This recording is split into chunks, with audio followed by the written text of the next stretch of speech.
আসসালামু আলাইকুম ওয়া রাহমাতুল্লাহি ওয়া বারাকাতুহু। আশা করি সকলেই ভালো আছেন। আজকে আমরা ইনশাআল্লাহ জানবো কানের পুষ পড়া বা কান পাকা রোগ থেকে মুক্তির পুরাণিক চিকিৎসা নিয়ে।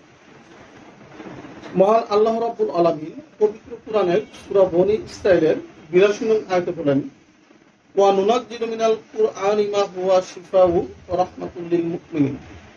আল্লাহ রাব্বুল আলামিন বলেন, আমি এই কুরআনকে নাযিল করেছি মুমিনের রোগের সেবা হিসেবে, রোগের প্রতিকার হিসেবে, রোগের আরোগ্য হিসেবে।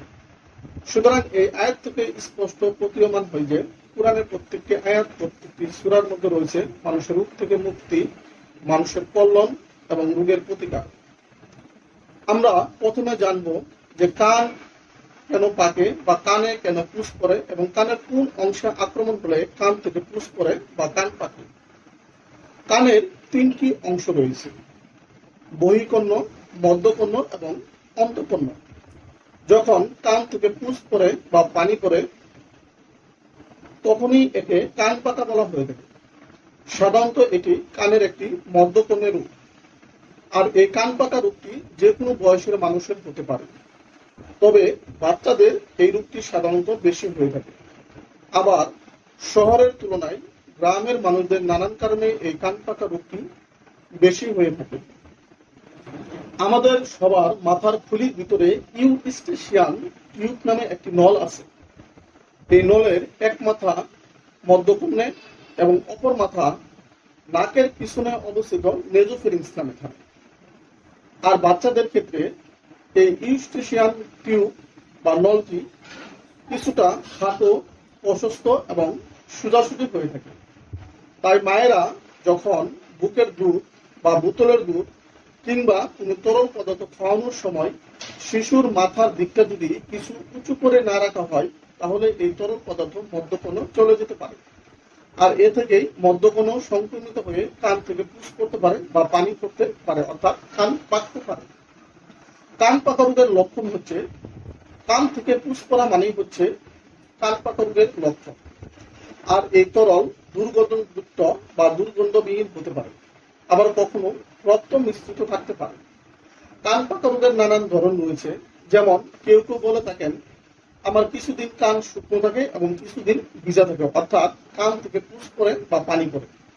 আবার আরেক ধরন আছে যে কখনোই কান শুকায় না, সবসময় ভিজা থাকে।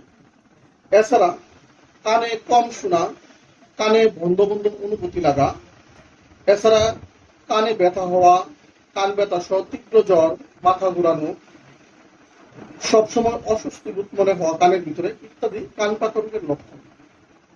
কান পাকা রোগের থেকে মুক্তির জন্য আমরা যে আমলটি ইনশাল্লাহ করব, আমাদের এই আমলটি করার পূর্বে প্রথমে উত্তম রূপে ওযু করে নিতে হবে। উত্তম রূপে ওযু করার পরে আমরা ৩ বার দরুদ শরীফ পাঠ করব।